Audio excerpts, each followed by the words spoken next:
मैं आपकी जिंदगी में कहां पर हूं, हवाएं सुबह में या शाम के पहले सितारे में, झिझकती बूंदाबांदी में कि बहुत तेज बारिश में, बहुत गहरे ख्यालों में या कि फिर सरसरी सी धुन में। मैं भी उनसे पूछता हूं कि मैं आपकी जिंदगी में कहां पर हूं। और जब मैं पूछता हूं तो मेरे पास जवाब देने के लिए सिर्फ एक चेहरा होता है। वो कौन सा होता है, रवि दिखाओ ना। नमस्ते, जय माता दी। तो मैं आपकी जिंदगी में कहां पर हूं? बहुत स्पेशल। और मैं तो ये कह रही हूँ, ये सब छोड़ो और शायरी शुरू करो। मतलब क्या अंदाज है तुम्हारा। अभी हम 2 मिनट पहले मिले और ये रेडी हो गए पॉडकास्ट करने के लिए। गाड़ी पार्क किया और आपको देखा और शुरू। ये भी बताओ, मैं तुम्हें बाहर तक लेकर आई। ये तो मेरा सौभाग्य है। मैंने वेलकम किया तुम्हारा। तभी तो ये शायरी निकली है। इसे अपना ही स्टूडियो समझो। ये हमारा ही है एक्चुअली। बताओ कैसे हो? बहुत बढ़िया। ये 2026 के जो बचे हुए महीने हैं ना, उसको लेके लोग बहुत डरे हुए हैं और लोग बहुत आशंकित भी हैं। कई लोगों ने मुझसे कहा था कि जब राखी जी आपसे मिले तो बताइएगा इन महीनों को थोड़ा सा दुरुस्त हम कैसे कर दें।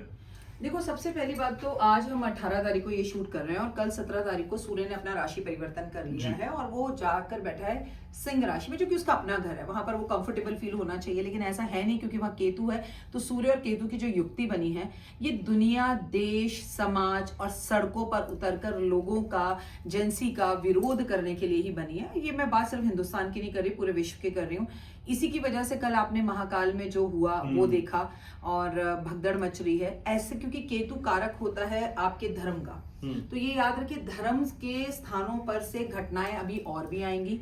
इसकी वजह से मौसम की परेशानियां हमें दिखेंगी। देखिए, मैं डरा नहीं रही हूँ, मैं समझा रही हूँ कि अगर आपको कहीं जाना है तो कुछ दिन के लिए पहाड़ों पर जाने का थोड़ा सा इस वक्त इग्नोर कर दीजिए, घर पर रहिए और माता पिता की सेहत का ध्यान रखिए। या तो पुत्र और पिता में मतभेद होंगे या फिर माता पिता हॉस्पिटल जाएंगे, ऐसे हालात रहेंगे। सूर्य और केतु की युक्ति की वजह से नेताओं, अभिनेताओं के लिए सही नहीं है, फिल्म स्टार्स के लिए ये समय अच्छा नहीं है। फिर वो चाहे मेल हो या फीमेल हो, नेता मेल हो या फीमेल हो, उनके लिए भी ये समय अच्छा नहीं है। तो हमें इसको दुरुस्त कैसे करना है, ये आपने बहुत अच्छा सवाल पूछा।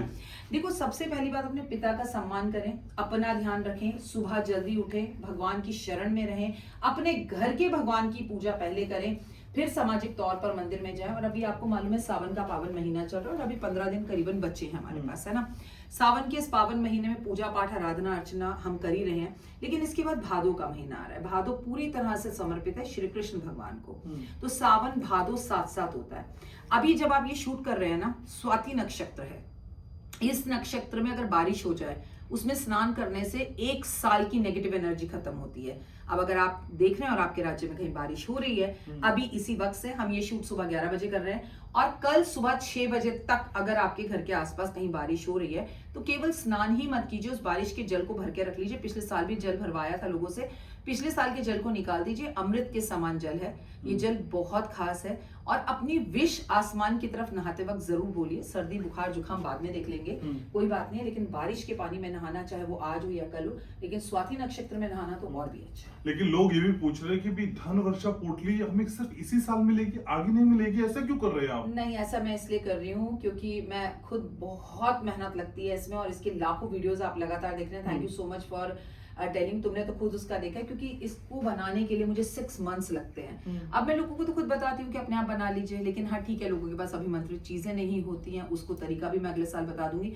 लेकिन जिस तरह से लोगों के कॉल्स आ रहे हैं कि नहीं माँ जरूर बनाइए, इससे हमारा घर बना, हमारा ये हुआ, ये पोटली नहीं है, चमत्कार है। तो आपको ये पोटली जरूर मंगा के रखनी चाहिए। अगले साल बनाऊंगी नहीं बनाऊंगी गॉड नोस, अगले साल मैं होंगी नहीं होंगी ये भी गॉड नोस। तो वक्त का कोई भरोसा नहीं है, भगवान हम लोगों से नाराज है और 2030 तक ही नाराज है। किसी की भी ऊपर वाला जो है कभी भी डोर खींच सकता है, इसलिए लोगों को मनाइए, अच्छा काम कीजिए, ऐसी यादें लोगों के लिए छोड़कर जाइए, ऐसे कर्म कीजिए कि बैंक अकाउंट तो भर ही रहा है, ठीक है, जरूरतें तो पूरी हो रही है, लेकिन ऊपर वाले के पास भी एक बैंक अकाउंट है, तो अच्छे कर्मा करके उसको भरना भी जरूरी है। एक पोटली बनाया है छोटी सी। हाँ बिल्कुल बनाए। बताइए ना कैसे, क्या क्या डाल दूं उस पोटली में, क्योंकि आप कह भी देंगी तो वो असर वही करेगी जो धन वर्षा पोटली करती है। देखिए, बिल्कुल भगवान करे कि ऐसा ही असर करे।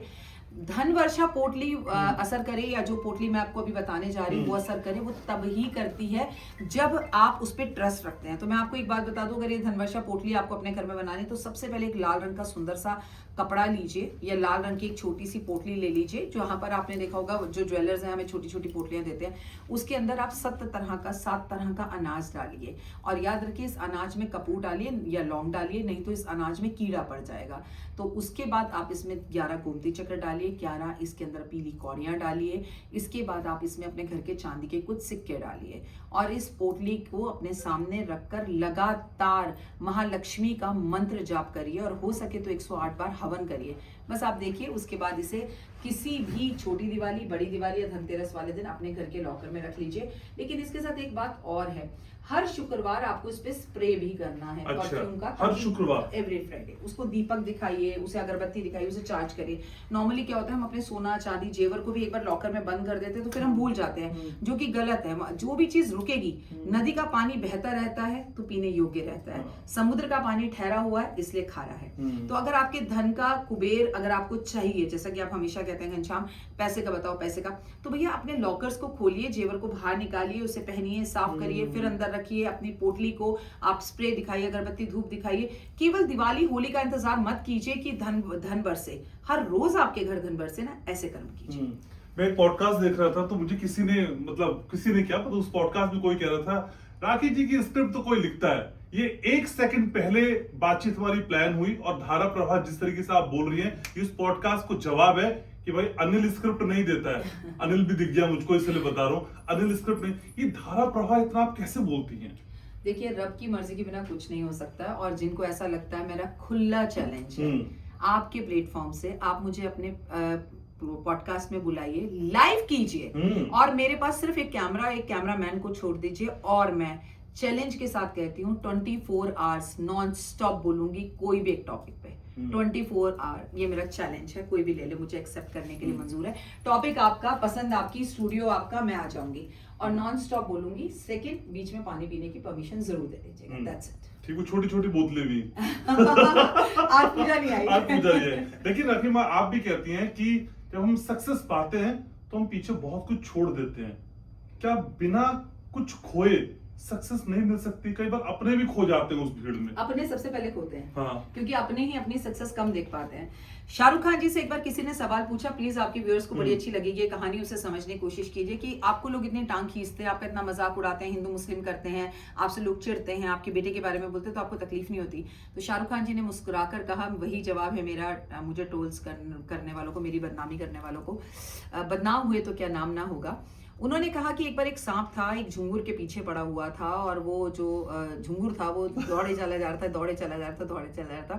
तो सांप ने, झुंगुर ने सोचा कि कितनी देर दौड़ना है, कितनी देर भागना है, क्या करूं और क्या नहीं करूं, इसके लिए मुझे रुकना चाहिए। तो बोला, भैया तुम मुझे बता दो तुम्हारी प्रॉब्लम क्या है? मैंने तुमसे पैसे लिए? नहीं। तुम्हें नुकसान पहुंचाया? नहीं। मैंने तुमसे कोई लेना देना? नहीं। क्या मैंने तुम्हें मेरे को खा के पेट भर जाएगा? नहीं। फिर तुम मेरे पीछे क्यों पड़े हो? ठीक है। सांप ने कहा, बस तू चमक रहा है और तेरी चमक मुझसे बर्दाश्त नहीं हो रही। तो मेरी चमक शायद किसी को बर्दाश्त नहीं हो रही, पर इसके पीछे मेहनत है और मेरे ऊपर माता रानी का हाथ है, और जिसके ऊपर माता रानी का हाथ होता है वो चलता चला जाता है। देखिए, मेरा कुछ अगर बिगाड़ सकता है तो स्वयं माता रानी बिगाड़ सकती है, और किसी माई के लाल में कोई दम नहीं है। ये बात समझ लीजिए। जब उसकी इच्छा होगी तब मैं बैठ जाऊंगी, और जब तक उसकी इच्छा नहीं होगी मैं नहीं बैठूंगी। और मैं निस्वार्थ भावना से 3:30 बजे उठकर ये काम लोगों के लिए करती हूँ। आपको चैलेंज के साथ फिर ये कहती हूँ, मुझे एक एस्ट्रोलॉजर दिखा दीजिए इस एस्ट्रोलॉजी वर्ल्ड में। आप तो लाखों एस्ट्रोलॉजर्स के इंटरव्यूज लेते हैं, जो मेरी तरह से 3:30 बजे रोज जाकर मंदिर दिखाता हो, काम करता हो, नॉन स्टॉप, बिना नागा, बिना परेशानी, बिना स्टॉप करे, नो ब्रेक्स। सो मैं जो कहती हूँ वो मैं करती हूँ और अपने ऊपर अप्लाई करती हूँ, तब आपको कहती हूँ करने के लिए। और मेरे को इसकी लाइफ में अपनी इसका रिजल्ट भी दिख रहा है। लाखों लोग मुझे बेइंतहा प्यार करते हैं। कभी आप मेरे घर आइए, लोगों की भेजी हुई साड़ियां देखिए। मैं अगले 6 साल अगर साड़ी ना खरीदूं तो रोज एक साड़ी पहन सकती हूँ। लेकिन मुझे ये भी समझना है, हम सबकी जिंदगी में सिर्फ 24 ही घंटे हैं जी। उसमें आप रील भी बना लेती हैं, आप पॉडकास्ट में भी आती हैं, आप न्यूज चैनल में भी दिखाई देती हैं, आप तीज के फंक्शन में भी चली जाती हैं, आप लोगों के गृह प्रवेश पे भी चली जाती हैं, संगीत में भी नाच रही होती हैं। आपके लिए अलग कोई माता रानी ने 24 घंटे जनरेट किए हैं क्या? नहीं, बैलेंस। आप घनश्याम कल से 3:30 बजे उठना, आपको लोगों से 4 घंटे एक्स्ट्रा मिलेंगे। जब 9 बजे लोग अपनी जिंदगी शुरू करते हैं, जब तक मेरा आधा दिन हो चुका होता है, मैं अपने आधे काम खत्म कर चुकी होती हूँ।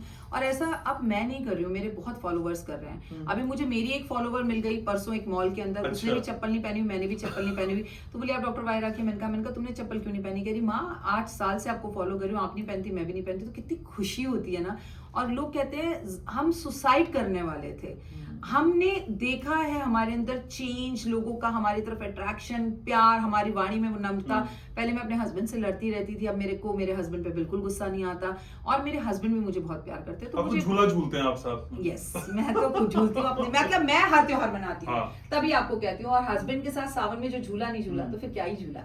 नहीं, इस श्रृंगार के पीछे भी कुछ मैकेनिज्म है क्या? पॉजिटिविटी, माता रानी। लोग आजकल की महिलाएं करती नहीं, अवॉइड करती हैं इस श्रृंगार को। नहीं, मेरे को लगता है कि अगर आप मुझे फॉलो करते हैं तो जरूर करते होंगे। और श्रृंगार की क्या अहमियत है ये उससे पूछो जो नहीं कर सकती। तो सावन हो और श्रृंगार ना हो, ये कैसे हो सकता है? देवा की बहू के लिए बड़ा पैरामीटर तो आप क्रिएट नहीं कर रही हैं। देवा की बेबी आएगी, वो तो ऐसी कॉम्प्लेक्स में चली जाएगी बेचारी। बिल्कुल भी नहीं, इतना सजेगी नहीं भाई वो। नहीं, बिल्कुल भी नहीं, बिल्कुल भी नहीं। मैं आपको एक बात बताऊं, एक नेगेटिव दोस्त के साथ रहिए 3 दिन, मेरा चैलेंज है आपको, आप नेगेटिव हो जाएंगे। एक अमीर दोस्त के साथ रहिए, पॉजिटिव व्यक्ति के साथ रहिए, जेब में आपके 1 रुपए ना हो, लेकिन चौथे दिन आप अपने आप को करोड़पति समझेंगे। तो जैसी होगी संगत वैसी होगी रंगत, तो वो अपने आप मेरे जैसी हो जाएगी, लिख लेना तुम। अच्छा, तुम्हारे पॉडकास्ट में लेके आऊंगी। पहला पॉडकास्ट मैं ही करूंगा उसके साथ। डेफिनेटली, पक्का। ठीक है, लेकिन बातचीत को वाइंड अप करूंगा। पैसे का उपाय हमेशा पूछता हूँ। ऐसा है कि देवा की शादी की बात हुई तो तुम तो मेरे बड़े बेटे हो, तो बड़े भाई के तो सारे रस्में तुम ही निभाओगे, तो तुम तो बिजी रहने वाले हो। फिर रवि जी को कुछ दिन के लिए भूल जाना, समझे? तुम्हें फिर उसकी सारी रस्में निभानी है। पहला पॉडकास्ट क्या? पैसा। देखो, बड़ा भाई हूँ तो पैसे भी उड़ाऊंगा ना आगे। तो वो उड़ाने के लिए मुझे पैसे चाहिए खूब सारे। पैसा दिलवाइए ना रखी माँ। हर पॉडकास्टर से तुम्हारा एक ही क्वेश्चन होता है। फिर भी कोई मुझे अमीर नहीं बना पा रहा। ठीक है, आज मैं आपको चैलेंज के साथ घनश्याम के पॉडकास्ट में एक उपाय बताने जा रही हूँ, और आप कमेंट करके इसे 6 शुक्रवार कर घनश्याम जी को जरूर बताइएगा कि आपकी जिंदगी में इससे क्या फायदा हुआ। शुक्रवार की सुबह से आपको सुबह जल्दी उठना है। उठने के बाद आपको अपने हाथ, जितनी आपकी हाथ की कलाई, आप मर्द हो औरत हो इससे कोई फर्क नहीं पड़ता, पर अगर आप कर रही हैं तो अपने घर के लिए महिलाएं कर लें। आपने अपने चावल के डब्बे में हाथ डालना है, और उसमें आपकी मुट्ठी में जितने चावल आ जाएं, एक भगोने में 6 मुट्ठी चावल लेने हैं। ध्यान से सुनिएगा, वीडियो को संभाल के रख लीजिएगा। 6 मुट्ठी चावल लिए, 2 मुट्ठी उसी के अंदर आपको बिना धोए चीनी मिलानी है। उसके बाद आपको एक बड़ी कड़छी उसमें घी मिलाना है। उसके बाद आपको उसके अंदर 2 लौंग मिलानी है, और उसको पानी भरकर ऊपर तक पूरा भर डुबो दीजिए, और उसे गैस पे रख दीजिए। चावल साफ करने की जरूरत नहीं है, आप सबके घर में अच्छे ही चावल होंगे। उसके बाद इसे पकाइए पकाइए पकाइए। जब ये पक रहा हो तो इसे पूरा अच्छे से पकने दीजिए। जब चावल पक जाए, पानी पूरा का पूरा गल जाए, खत्म हो जाए, भाप बन के उड़ जाए, तो इस चावल को एक अखबार पर या साफ चार्ट पेपर पर बिछाकर या केले के पत्ते पर बिछाकर पूरा ठंडा कर लीजिए। जब ये ठंडा हो जाए तो इसके लड्डू बना लीजिए। कोशिश करिए कि इसके 6 लड्डू बने, आराम से बन जाएंगे। 6 लड्डू बनकर अपने हाथ की कलाई पे रखकर 6 शुक्रवार या 6 से ज्यादा आप गाय को खिलाना शुरू कर दीजिए। लेकिन जब आप खिलाएं तो गौ माता को अपनी इच्छा बोलेगा, मेरे उपास धन बरस रहा है, बहुत पैसा आ रहा है, और मेरी तिजोरियां, पर्स हमेशा पैसों से भरा हुआ है। वो फील भी करिएगा, लेकिन इसके साथ मेहनत भी करिएगा। ये नहीं कि आपने लड्डू खिलाया उसके बाद आप मेरी रील देखने में, घनश्याम की रील देखने में लगे हुए हैं। जब मैं यहाँ पॉडकास्ट करने आती हूँ, रवि जी इसका सबसे प्रत्यक्ष प्रमाण है, मैं अपने फोन को किसी कोने में फेंक देती हूँ। दुनिया में आग लगे, मुझे कोई मतलब नहीं है, मैं सिर्फ काम करती हूँ, और 9-9, 10-10 घंटे मैं फोन को नहीं देखती। अगर इसी शिद्दत से आप भी काम करेंगे, फोन को नहीं देखेंगे, तो महालक्ष्मी इस दिवाली आपके घर में बरसने वाली है। जय माता दी। क्या बात है। बातचीत को समेट रहे, बातें हो सकती हैं, बहुत सारी बातें, लेकिन समय की बाध्यता है। आप हमेशा मुझे समय देती हैं, और लड्डू बनाते वक्त मैं ये जरूर कहने वाला हूँ कि राखी माँ मेरे पास हमेशा ऐसे ही रहें। देखो घनश्याम, तुम लड्डू नहीं भी बनाओ तो तुम्हें मैं बता दूं कि तुम करोड़पति बनने वाले हो। ये बात तुम समझ लो, क्योंकि तुम मेहनती हो। तुम्हें भी यहाँ मैंने 12-12, 13-13 घंटे काम करते देखा है। मेहनत कर, वो हम मेहनत कश इस दुनिया से जब अपना हिस्सा मांगेंगे, एक बाग नहीं, एक खेत नहीं, हम सारी दुनिया मांगेंगे। मुझे कहती हो मैं शायरी करता हूँ, खुद देख लो क्या क्या करती हो। लेकिन आप यकीन मानिए, जब मैं पॉडकास्ट किसी के साथ भी करता हूँ तो मुझे कहते हैं, राखी माँ के साथ तुम बहुत अच्छा पॉडकास्ट करते हो। क्योंकि हम पॉडकास्ट नहीं करते, हम बातचीत करते हैं, इसलिए। और बातचीत में माँ बेटे का फ्लेवर होता है तो और ज्यादा अच्छी होती है। Your best. ठीक है, thank you so very much. जय माता दी। तो आज इस बातचीत को समेट रहे, इस उम्मीद के साथ की छोटी सी बातचीत आपको पसंद आई होगी। मैं आपसे बहुत प्यार करता हूँ, याद रखिएगा।